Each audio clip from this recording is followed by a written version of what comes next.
spiritual metaphors of the octopus brain. Oh, let's dive into this. This is juicy. So, your brain is an antenna. Tune that frequency, baby. Okay. What do you mean, Grace? All right. So now that I talked about stress, cells, and the God galaxy, let's zoom out into the cosmic picture. Your brain isn't just a squishy computer full of thoughts. It's an antenna of consciousness. Yes, it doesn't create consciousness, it tunes into it. Kind of like a radio picking up different stations, your brain translates higher frequencies like intuition, creativity, and love into thoughts, feelings, and ideas you can actually understand. That's why sometimes inspiration just drops in out of nowhere. You didn't make it up. You didn't just make it up in your brain. You tuned into it, right? You tuned actually tuned it in. You tuned into it first and then tuned it in. Now, your nervous system is the wiring that carries all that energy, what I like to call the energy river. It flows through your entire body, moving through like those seven power centers, excuse me, that we call chakras, from your root to your crown. So when that energy river is flowing smoothly, you feel alive, intuitive, magnetic. You glow from the inside out. But when fear and trauma or stress dam it up, that flow gets blocked. You feel off and you feel anxious and foggy and disconnected.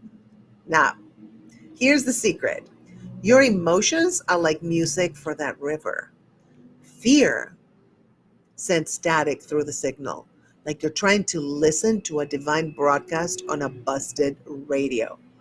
But joy, gratitude, and love, oh, honey, those emotions bring your whole system back into harmony.